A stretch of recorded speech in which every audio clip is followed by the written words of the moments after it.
Just like every single person needs water, every single intending or proposed public speaker need to have confidence when communicating with people on stage. Know that public communication entails a lot. It's not just about having a good topic, because you might have a good topic but have a bad delivery.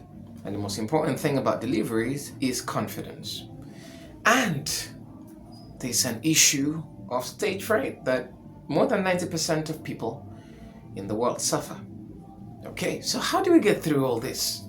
Simple. First technique is what I would call the bus driver technique. This technique is perfect, beautiful, absolutely. Now, what does it mean? What does the bus driver technique mean?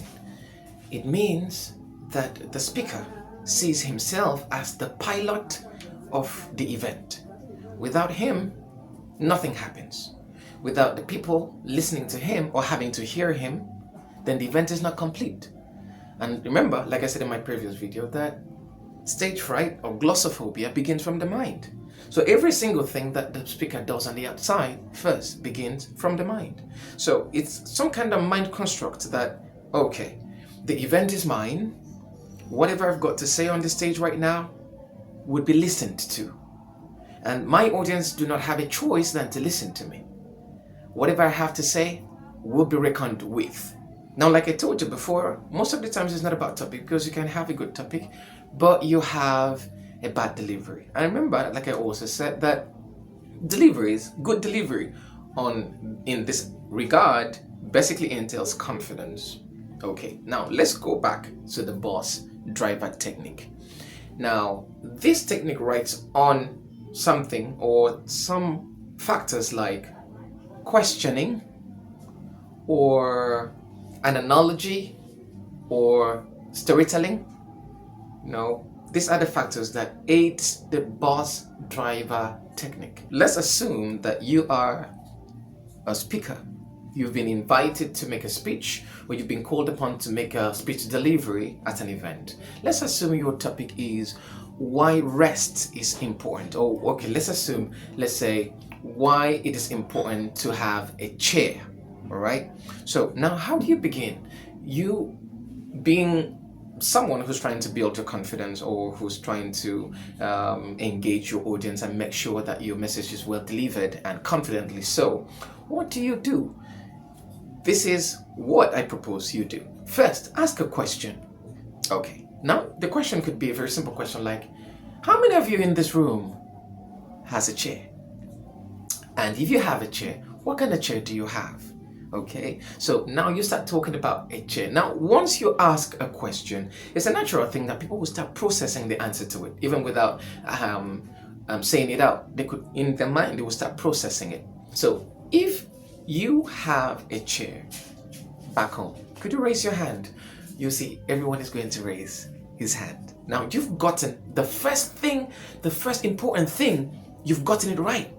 What does that mean? Audience engagement. Now, you have seen that your audience are with you because they have responded to what you asked them to do. Remember, as the bus driver, let's even assume that you are, let's say the bus driver here is a school bus driver, all right? So without the bus driver having to drive the bus, nobody would go anywhere. It's the same thing. So first thing that you've gotten right now with this question is that you've gotten your audience engaged. Now, you can attest to the fact that your audience are with you. Importantly, because they've responded to what you asked them to do. Again, you can do some kind of analogy. An analogy here is like you're putting two things on a scale and trying to weigh which is different or which is similar, or two different things and checking the similarities there. You can say, let's assume your analogy should be like, what's the difference between an air conditioner and a fan? Which one is more important between both? Or if you're given an air conditioner and you're given a fan, which would you go for? Still analogy, but a question kind of analogy. All right. So you would say, okay, you continue something like, Okay, if you would go for an AC, could you raise your hand? You'll see some people will raise their hands. You say those in favor of fans. Could you also raise your hand too? And stuff. So you've gotten your audience engaged, because the most important thing for a public speaker is that your audience are with you. Once you are sure that your audience are with you, then you are more than 50% at ease in knowing that your audience will get every single gist that you want them to get.